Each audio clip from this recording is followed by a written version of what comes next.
اسلام کے بھوشیہ کی حیران کر دینے والی پیشن گوئی mind blowing prediction about Muslim future. Doctor Israr Ahmed صاحب بہت ہی ایموشنل ہو گئے جب انہوں نے یہ بیان کروڑوں لوگوں کے سامنے دیا، اور آج ہم اسے ایکسپیرینس کریں گے. ہی از not there with us right now. ان کا انتقال ہو گیا اور ہم سب کو پتا ہے کہ انہیں جنت الفردوس کے اندر جگہ ملی ہے. ہے ہائے ہلو نمستے جی، ست سری اکال، السلام علیکم. میں ندھی شرما انڈیا سے، اور آج میں بہت زیادہ کیوریس ہوں یہ جاننے کے لیے کہ کیا اسرار احمد صاحب نے پیش گوئی کری ہوگی، کیونکہ 25 سال پہلے کی ان کی جو پریڈکشنز ہیں آج سچ ہوتے ہمیں دکھائی دے رہی ہے. مکہ، مدینہ، قیامت، مسجد الاقصیٰ، جس بھی مقدس جگہ سے ریلیٹڈ انہوں نے پیش گوئی کی تھی وہ سچ ہو گئی ہے. تو ظاہر سی بات ہے کہ اسلام کو لے کر کے بھی جو انہوں نے بھوشیہ وانیاں کی ہوں گی وہ 100% سچ ہونے والی ہے. تو ایک بار فیوچر پریڈکشن سن لیتے ہیں، اس کے بعد ڈھیر ساری گفتگو کریں گے.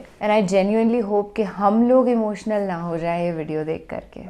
بہرحال اب میں مستقبل کی طرف آتا ہوں. اوکے، اس کو میں 2 حصوں میں تقسیم کروں گا، ایک مستقبل بعید، ایک مستقبل قریب. اچھا، مستقبل بعید جو زیادہ بعید نہیں ہے میرے نزدیک، وہ بہت زیادہ دور نہیں ہے. وہ کیا ہے؟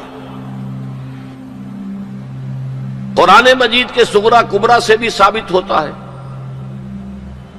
پوری وضاحت کے ساتھ قرآن میں یہ نہیں ہے، لیکن صغرا کبرا قرآن میں موجود ہے، جس کا لازمی نتیجہ ہے جو میں ابھی آپ کے سامنے رکھوں گا، اور احادیث نبویہ سے بڑی وضاحت کے ساتھ ثابت ہے ٹھیک ہے کہ قیامت سے قبل پوری دنیا میں، پورے گلوب پر دین حق اسی طرح غالب آئے گا جیسے کہ حضور کی جد و جہد کے نتیجے میں جزیرہ نما عرب میں غالب آیا تھا. اچھا، اوکے. قرآن میں صغرا کبرا کیا ہے؟ 3 دفعہ کہا کہ ہم نے بھیجا ہے محمد کو صلی اللہ علیہ وسلم دین کو غالب کرنے کے لیے. وہ آیت میں نے بار بار کوٹ کی ہے. 5 دفعہ کہا ہے کہ ہم نے بھیجا ہے محمد کو پورے عالم انسانیت کے لیے. سب سے اہم آیت ہے سورہ سبا کی نمبر 28 آیت، وَمَا أَرْسَلْنَاكَ إِلَّا كَافَّةً لِلنَّاسِ بَشِيرًا وَنَذِيرًا. اے محمد، ہم نے آپ کو نہیں بھیجا مگر پوری نوع انسانی کے لیے بشیر اور نذیر بنا کر. اب اس صغرا کبرا کو جوڑیے، جب تک پوری دنیا پر دین حق اسی طرح غالب نہ ہو جیسے کہ حضور نے عرب میں کر دیا تھا. حضور کا مقصد بعثت ہنوز شرمندہ تکمیل ہے، اور یہ ممکن نہیں ہے کہ دنیا ختم ہو جائے اور حضور کا مقصد بعثت جو ہے پورا نہ ہو. احادیث کے اندر وہ حدیث جو میں 2 دفعہ آپ کے سامنے لا چکا ہوں، پہلا دور نبوت، دوسرا خلافت علی منہاج النبوہ، تیسرا ملکن عاضا، چوتھا فتوایا ثم تکون ملکن جبریا. پھر ملوکیت ہوگی مجبوری والی، غلامی والی. اب میں نہیں کہہ سکتا کہ اس وقت صحابہ نے اس کا کیا مطلب سمجھا ہوگا. یہ 2 ملوکیتیں علیحدہ علیحدہ حضور نے گنوا دی. آج ہم سمجھ سکتے ہیں کہ پہلی ملوکیت وہ تھی جس میں سلاطین اور ملوک مسلمان تو تھے، کلمہ گو تو تھے. پھر ہم ملکہ وکٹوریہ کے غلام ہو گئے. یہ ملکن جبریت، یہ پورے عالم اسلام کو جو رونق ڈالا تھا کولونیل پاورز آف یورپ نے، یہ اس کی طرف اشارہ ہے.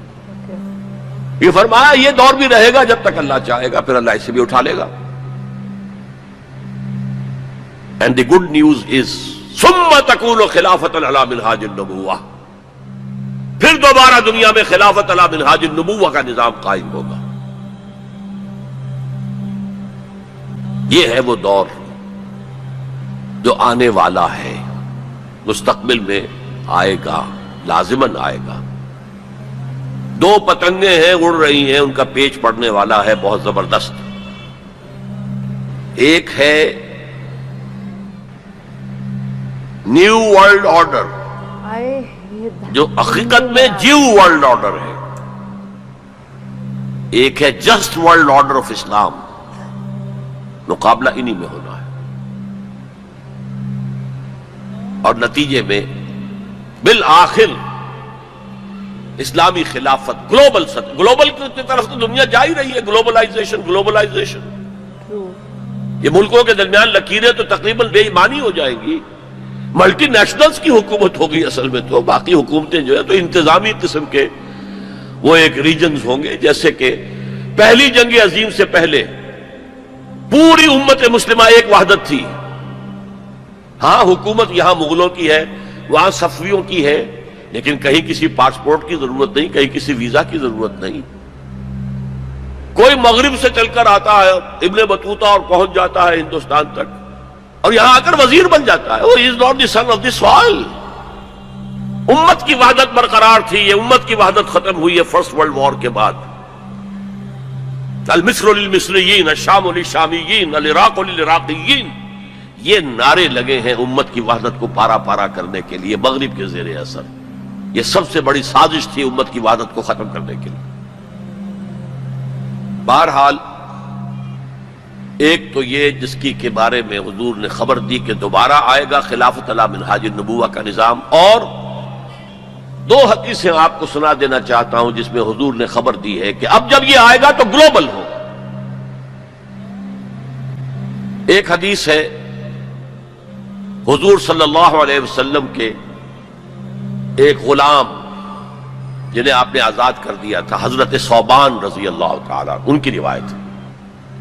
عن ثوبان رضی اللہ تعالیٰ عنہ قال قال رسول اللہ صلی اللہ علیہ وسلم ان اللہ زوالی الارض، اللہ نے میرے لیے پوری زمین کو لپیٹ دیا یا سکیڑ دیا، پوری زمین.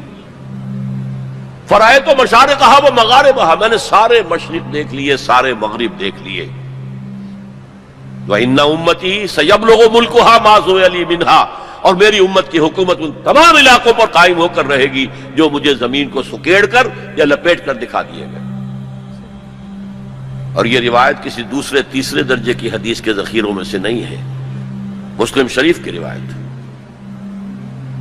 درجہ اول کی کتب. اور دوسری حدیث وہ مسند احمد ابن حنبل کی ہے، مقداد الاسود عن المقداد الاسود رضی اللہ عنہ قال قال رسول اللہ صلی اللہ علیہ وسلم لا يبقى على ظهر الارض بيت وبر ولا مدر الا ادخله اللہ کلمۃ الاسلام. اس روئے زمین پر نہ کوئی گھر رہے گا اینٹ گارے کا بنا ہوا، اور نہ کوئی خیمہ ہوگا جو کھالوں کا بنا ہوا جس میں اللہ اسلام کے کلمے کو داخل نہ کر. بعز عزیز اور ذل ذلیل، یہ داخلہ دو میں سے ایک طریقے پر ہوگا، یا عزت والے کے اعزاز کے ساتھ، یعنی وہ خود اسلام قبول کر لے گا تو اس کے گھر میں یا اس کے خیمے میں اسلام داخل ہوگا، اس کی بھی عزت ہوگی. وَلِلَّهِ الْعِزَّةُ وَلِرَسُولِهِ وَلِلْمُؤْمِنِينَ، عزت کا حقدار تو اللہ ہے، اس کے رسول اور اہل ایمان ہے. اور ذل ذلیل یا کسی کمزور کی پستی کی وجہ سے، اگر اسلام قبول نہیں کریں گے تو یؤتوا الجزیۃ عن ید وہم صاغرون، چھوٹے ہو کر رہنا پڑے گا، جزیہ دینا ہوگا. گویا کہ اسلام تو اس کے خیمے اور گھر میں بھی داخل ہو گیا، وہ خود محروم رہا. جب حضور نے یہ فرمایا تو حضرت مقداد پھر کہتے ہیں کہ میں نے کہا وَيَكُونَ الدِّينُ كُلُّهُ لِلَّهِ، تب ہوگی وہ بات جو سورہ انفال میں آئی ہے کہ دین کل کا کل اللہ کے لیے ہو جائے گا. تو یہ تو ہے مستقبل بعید جس کا سارا دار و مدار میرے بیان میں حالات کے حوالے سے نہیں ہے. حالات میں ہمیں اس کے کوئی آثار نظر نہیں آ رہے، حالات بہت مایوس کن ہیں. لیکن حضور کی دی ہوئی خبریں ہیں، وَهُوَ الصَّادِقُ الْمَصْدُوقُ، منطقی طور پر بھی میں ان کا قائل ہوں اور حضور کی ان احادیث کی روح سے بھی قائل ہوں. اس سے پہلے جو مستقبل قریب ہے اس میں ابھی مسلمانوں پر بہت سخت دن آئیں گے، عذاب کا کوڑا اور شدید سے شدید تر ہو.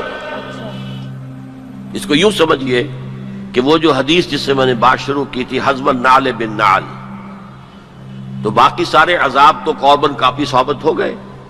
ادھر ایشورینز، ادھر کروسیڈرز، ادھر نیبوکڈنیزر، ادھر تاتاریز، ادھر گریکس اینڈ رومنز، ادھر بقیہ ویسٹرن اینڈ سینٹرل یورپ. یہ تو صاف صاف نظر آ گیا جو پچھلی صدی میں ہوا یہودیوں کے ساتھ. 6 million of them decimated، ختم کیے گئے ہٹلر کے ہاتھوں. Yeah, I've read it in the history book. اس کی کاربن کاپی بھی تو آنے والی ہے، ارے یار، اور یہ آئے گی اربوں پر۔ اچھا، آج اللہ کے دین کے سب سے بڑے مجرم عرب۔ ہے؟ کیوں؟ یا کیوں؟ عام قاعدہ ہے جن کے رتبے ہیں سوا، ان کی سوا مشکل ہے۔ حضور کی ازواج سے کہا گیا کہ نہیں، اگر تم کوئی غلط حرکت کرو گی دوہری سزا ملے گی تمہیں، تمہارا رتبہ بہت اونچا ہے، تم نبی کے گھر میں آباد ہو۔ عربوں کو اللہ نے فضیلت دی کہ محمد ان میں سے تھے، رسول عربی ہیں صلی اللہ علیہ وسلم۔ یہ رتبہ بلند ملا جس کو مل گیا، ہر مدعی کے واسطے دار و رسن کہاں۔ پھر سب سے بڑی فضیلت کیا ہے؟ ان کی اپنی مادری زبان میں قرآن موجود ہے، اللہ کا کلام۔ یا سعودی عرب ان کو قرآن کے سمجھنے میں کوئی دقت تو نہیں ہے۔ پاسبل کی تو مدر ٹنگ ہے۔ یہاں میں تو آپ سے کہتا رہا ہوں عربی سیکھیں، عربی سیکھیں، عربی سیکھیں، تاکہ قرآن کو اس کی اپنی اصل زبان میں اپنی آنکھوں سے پڑھ سکیں۔ وہاں تو ان کو تو ضرورت نہیں۔ پھر بھی ان کا اگر یہ حال رہا کہ جو ملک بھی کولونیل رول سے آزاد ہوا اس نے یا تو اپنا قبلہ کر لیا ماسکو کی طرف اور یا واشنگٹن کی طرف، تو ان سے بڑا مجرم اور کوئی نہیں۔ اوہو، ایک حدیث میں آیا ہے ویل للعرب من شر اقترب، بہت ہلاکت اور بربادی ہوگی۔ ایک مرتبہ ام سلمہ رضی اللہ تعالی عنہا نے ام المومنین پوچھا کہ یہ جو آپ فرما رہے ہیں کہ اتنی بڑی تباہی آئے گی، اتنے بڑے مسلمانوں کے اوپر برے حالات آئیں گے، تو عرب اس روز کہاں ہوں گے؟ فرمایا العرب یومئذ قلیل، بہت کم رہ جائیں گے، بہت بڑی تباہی آنے والی ہے۔ اور اس کا نقطہ آغاز کیا ہوگا؟ ویسے تو ہے جو کچھ ہو رہا ہے فلسطین میں، اسے وہ 30 کروڑ عرب بھی دیکھ رہے ہیں اور باقی 100 کروڑ مسلمان باقی بھی دیکھ رہے ہیں۔ ٹک ٹک دیدم دم نکشیدم، وہ آئی سی جو ہے وہ بھی زیادہ آئی سی بن کر رہ گئی اور کچھ نہیں۔ کوئی کسی طرف سے احتجاج تک نہیں ہے۔ امریکہ شیرون کو مین آف دی پیس کا خطاب دے رہا ہے، صابرہ اور شتیلہ کا قاتل، درندہ، اور جو کچھ کر رہا ہے فلسطینیوں پر وہ آج ہم اپنی آنکھوں سے دیکھ رہے ہیں ٹیلی ویژن کے اوپر، کس طرح بلڈوزرز آتے ہیں ان کے گھروں پر گھر گراتے چلے جاتے ہیں، کس طریقے سے F-16 اوپر دندن آ رہے ہیں، ہیلی کاپٹر دندن آ رہے ہیں، اور ان کے پاس کیا ہے سوائے اپنی جان پیش کرنے کے؟ سوسائیڈ جو ہے اٹیک، اس کے سوا کیا ہے؟ یا پہلے وہ صرف پتھر مارتے تھے، اینٹیں روڑے، اللہ اللہ خاصا۔ تو یہ ضربت علیہم الذلۃ والمسکنۃ وباؤوا بغضب من اللہ تو پہلے ہی ہو چکا ہے۔ لیکن جن دو چیزوں پر یہودیوں کا اور west white Anglo Saxon Protestants کا اتفاق ہے، وہ ایجنڈا، 4 نکاتی ایجنڈے پر یہ متفق ہیں۔ نمبر 1، جلد از جلد وہ جنگ ہونی چاہیے جس کی خبر بائبل میں دی گئی ہے، ارمگیڈون۔ اچھا، بائبل کی آخری کتاب ہے ریویلیشنز، مکاشفات یوحنا۔ یہ یوحنا جون جو ہے یہ حضرت یحییٰ نہیں، حضرت مسیح کے حواریوں میں سے ایک جون ہے، ان کے مکاشفات ہیں۔ اور اس میں یہ ہے کہ ایک بہت بڑی جنگ ہوگی تاریخ انسانی کی، ارمگیڈون۔ اور اگر آپ دیکھیں کہ ڈکشنری میں تو لکھا ملے گا a very big war which will be fought between the forces of good and evil before the end of this world۔ ارمگیڈون جلد از جلد ہونی چاہیے۔ نمبر 1، عراق پر حملہ اس کا نقطہ آغاز ہے۔ آگے یہ سلسلہ کدھر بڑھتا ہے یہ ابھی دیکھنے کی بات ہے۔ نمبر 2، گریٹر اسرائیل قائم ہونا چاہیے تاکہ پوری دنیا کی یہودی آ کر سما جائے۔ ابھی تو اس چھوٹے سے اسرائیل میں تو ساری دنیا کی یہودی تو نہیں آ سکتی۔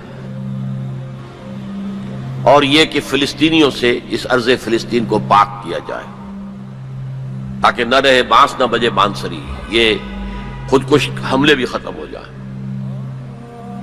یا انہیں سمندر میں پھینکو یا انہیں جارڈن کی طرف دھکیل دو، چلے جاؤ ادھر۔ نمبر 3 مسجد اقصی اور ڈوم آف دی راک قبۃ الصخرہ کو گرایا جائے. نمبر 4 ٹیمپل تعمیر کیا جائے, 3rd ٹیمپل, جس کی پوری تیاری کر چکے ہیں, جس کے پورے نقشے بن چکے ہیں, جس کے لیے اس کی جو بھی انٹرنل ڈیکوریشن ہوگی اس کے لیے سب کچھ تیار ہو چکا ہے. اور یہ انتفاضہ جو ریسنٹ شروع ہوا ہے یہ شیرون کے دورے کی وجہ سے کہ وہ مسجد اقصی میں داخل ہوا اور وہ دیکھ رہا تھا جگہ کہاں سے ہمیں فاؤنڈیشن بنانی ہے اور کیا کرنا ہے. 4 باتیں گنوائی میں نے. 5ویں بات ایک اور بھی ہے کہ جب 3rd ٹیمپل تعمیر ہو جائے تو تھرون آف ڈیوڈ لا کر وہاں پر رکھ دیا جائے. یہ مجھے پتا نہیں تھا, یہ تھرون آف ڈیوڈ ابھی حضرت داؤد کا تخت جو ہے کہیں محفوظ ہے. یہ پروٹیسٹنٹس کا ایک رسالہ نکلتا ہے دی ٹرمپٹ فلاڈلفیا سے, امریکہ کے شہر فلاڈلفیا سے, دی فلاڈلفیا ٹرمپٹ. اس میں پتا چلا یہ ایک پتھر تھا جس پر بٹھا کر حضرت داؤد کی تاج پوشی کی گئی تھی, اسی پر حضرت سلیمان کی تاج پوشی ہوئی, اسی پر بعد میں ان کے اور جو بھی تھے حکمران ان کی تاج پوشی ہوتی رہی. وہ پتھر ٹائٹس نے جب گرایا ہے یروشلم کے اس 2nd ٹیمپل کو تو وہ اپنے ساتھ لے گیا. وہ روم پہنچ گیا, روم سے آئرلینڈ پہنچ گیا, کیتھولک ملک ہے بہت بڑا. وہاں سے اسکاٹ لینڈ آیا, وہاں سے انگلینڈ میں آ گیا اور اسے رکھ دیا گیا جو ان کی پارلیمنٹ کے ساتھ جو گرجا ہے. اور 14ویں صدی عیسوی میں اس کو ایک کرسی میں بلڈ کر دیا گیا سیٹ کی حیثیت سے.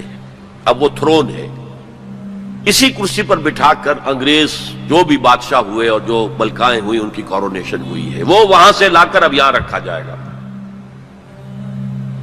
البتہ اس کے بعد ان کے ایجنڈے مختلف ہو جاتے ہیں. یہودی سمجھتے ہیں ہمارا مسیح آئے گا, وہ اس تخت پر بیٹھ کر دنیا پر حکومت کرے گا. اس کے لیے بھی سمجھ لیجئے ان کے مسیحا سے مراد کیا ہے. ان کے ہاں چلی آ رہی تھی پیشین گوئیاں کہ ایک مسیحا آئے گا جو تمہارے دل اندر دور کرے گا, تمہیں عظمت تک پہنچائے گا. وہ حضرت مسیح آ گئے, انہوں نے مانا ہی نہیں. تو وہ پیشن گوئی جو ہے ابھی موجود ہے. The position is vacant. ابھی تک وہ مسیحا نہیں آیا. They are waiting for their مسیحا, اس لیے کہ مسیح کو تو مانا نہیں. اور عیسائیوں کا خیال ہے حضرت مسیح کا جو 2nd نزول ہوگا, 2nd کمنگ, تو وہ اس تخت پر بیٹھ کر حکومت کریں گے پوری دنیا پر. یہ ایجنڈا ہے. کوئی سبب معلوم ہو سکا ہے آج تک کہ عراق پر کیوں حملہ کیا گیا؟ اور کمال ہے کہ اس قوم نے پھر اسی شخص کو منتخب کر لیا. 9/11 کس نے کیا اس کی کوئی کبھی تحقیق ہوئی ہی نہیں. روک دیا گیا. جب شروع میں تحقیق شروع ہوئی تھی تو پہلے تو بیان آیا تھا بش کا کہ یہ لیک کیوں ہو رہی ہیں چیزیں اس سے, اور پھر سسٹم روک دیا گیا. یہ سارا جو معاملہ ہے, history is going towards that direction. لیکن بہرحال اس میں جو مسجد اقصی کی شہادت کے بعد اور قبۃ الصخرہ کے گرانے کے بعد جو خون کھولے گا عرب نوجوانوں کا, اس کا آپ اندازہ نہیں کر سکتے. نہ گرے, کبھی نہ گرے. عرب کے اندر جوش تو اب بھی ہے, نوجوانوں میں بہت ہے. وہ ایک ایسی بات ہوگی کہ جس پر خون جوش کھائے گا, اور اس سے پہلے تو یہ حکمران کہ جو ویسٹ کے گماشتے ہیں یہ انہیں قتل کریں گے, بھونیں گے. اور پھر یہ کہ کرسچنز اور جیوز, اور انہیں جیوز میں سے اینٹی کرائسٹ بھی کھڑا ہو جائے گا, دجال. اچھا, یہ مقابلے ہونے ہیں, لیکن میں اب تفصیل میں نہیں جانا چاہتا. لیکن ان کے ذریعے سے عالم عرب پر تو بہت بڑا, بہت سخت عذاب آئے گا. باقی عالم اسلام دوسرے درجے میں ہے, مجرم. ہم سمجھتے ہیں کہ نمبر 2 پر ہم مسلمانان پاکستان ہیں, جنہوں نے اس ہندوستان کی تقسیم اسلام کے نام پر کروائی, اور 57 برس گزر گئے ہیں کہ اس اسلام کا کوئی نام و نشان وہاں نہیں ہے. وہی اسلام ہے جو ہر جگہ ہے, یہاں بھی ہے. مسجدوں میں آپ بھی جا رہے ہیں, ہم بھی جا رہے ہیں. لیکن وہ اسلامی نظام جو کہا گیا تھا کہ اسلام کے اصول حریت و اخوت و مساوات کا ایک نمونہ دنیا کو دکھانا چاہتے ہیں، وہ کہاں ہے؟ لیکن یہ کہ جہاں تک عرب پر اس عذاب خداوندی کا تعلق ہے، اس کا تو مجھے یقین ہے ہوگا، اور ہولوکاسٹ سے کم 10 گنا ہوگا، خاکم بدہن، جیسے نیبوکڈنیزر کے ہاتھوں جتنے مرے تھے اس سے 100 گنا جو ہے وہ تاتاریوں کے ہاتھوں مرے۔ لیکن یہ کہ باقی امت جو ہے، شاید اللہ تعالی ہمیں ہدایت دے دے، شاید اللہ تعالی قوم یونس کی طرح ہمیں توبہ، اجتماعی توبہ کی توفیق دے دے۔ اللہ کی رحمت سے ہم اس اعتبار سے مایوس نہیں ہیں، اپنی جو بھی ہماری بساط ہے کوشش کر رہے ہیں کہ وہاں پر اسلامی نظام آ سکے جس کے لیے وہ ملک بنایا گیا تھا۔ بہرحال یہ ہے میرا تجزیہ مستقبل کے بارے میں۔ دین کی بات پھیلانا صدقہ جاریہ ہے، ثواب کی نیت سے ویڈیو کو شیئر ضرور کیجیے۔ جزاک اللہ۔ جزاک اللہ، thank you so much for this great video. دیکھیے، میں ایک پیغام آپ تک پہنچانا چاہتی ہوں کہ جیسے انہوں نے بولا کہ مسجد اقصیٰ جب ٹوٹ جائے گی تو سارے عرب لوگوں کا خون کھول جائے گا، میں یہی وش کرتی ہوں، کامنا کرتی ہوں کہ ایسا دن کبھی ہمیں دیکھنا ہی نہ پڑے کہ مسجد اقصیٰ ٹوٹ رہی ہے، لڑائیاں، جنگیں ہو رہی ہیں، لوگ، معصوم لوگ مر رہے ہیں۔ آپ کو پتہ ہے جب مسجد الاقصیٰ پہ کچھ وقت پہلے، پچھلے سال، آپ کو پتہ ہے جب مسجد الاقصیٰ پہ کچھ وقت پہلے، تقریباً 2 سال پہلے اٹیک ہوا تھا، تب کچھ جیو لوگ ایسے تھے، میں جیو بھی نہیں کہوں گی، جاہل لوگ ایسے تھے جو ڈرنکس لے رہے تھے، فل آن پارٹی اینڈ انجوائے کر رہے تھے، اور وہاں پہ معصوموں کی جان گئی تھی۔ تو دہشت گرد لوگوں کی کوئی جات پات نہیں ہوتی، وہ بہت ہی آتنکوادی طریقے کے لوگ ہوتے ہیں، اور ریلیجن سے ان کا کوئی ریلیشن نہیں ہوتا۔ کیونکہ سننے میں یہ بھی آیا تھا کہ جو پیلسٹین ہے، آپ کو پتہ ہی ہے کہ کتنی زیادتی ہوئی ہے انسنٹ معصوم مسلمانوں کے ساتھ، عورتیں، بچے، سب لوگ پریشان ہوئے ہیں ادھر۔ تو دل میں بہت درد ہوتا ہے کہ ایسا کیوں ہو رہا ہے اس دنیا میں۔ اور ہاں، ان معصوم مسلمانوں کے ساتھ کچھ معصوم یہودی لوگ بھی تھے جو مارے گئے۔ اتنی سی بھی ٹھیس جب کسی انسنٹ انسان کو ہوتی ہے تو آپ کو پتہ ہے اس کے لیے قرآن شریف میں کیا لکھا گیا ہے کہ ایک معصوم کی موت مطلب پورے انسانیت کی قتل۔ اس طریقے کی قرآن شریف کتاب ہے، تو ہمیں اس کے نقش قدم پہ چلنا ہے، کبھی بھی کسی سے لڑائی نہیں کرنی ہے۔ میں یہ نہیں کہہ رہی کہ سامنے والا آپ کو مار رہا ہے تو آپ بس چپ چاپ کھڑے ہو کے دیکھ رہے ہیں، نہیں، you have to actually indulge yourself in defence میں مارنا ٹھیک ہے، بالکل غلط نہیں ہے، پر بے وجہ کسی معصوم کو کھروچ بھی پہنچانا انسانیت کے خلاف ہے۔ اور دھارمک ہر انسان انسانیت کے ساتھ ایک دم پیرلل چلتا ہے۔ تو ہم لوگ دھرم سے جڑے ہوئے ہیں اور ہمیشہ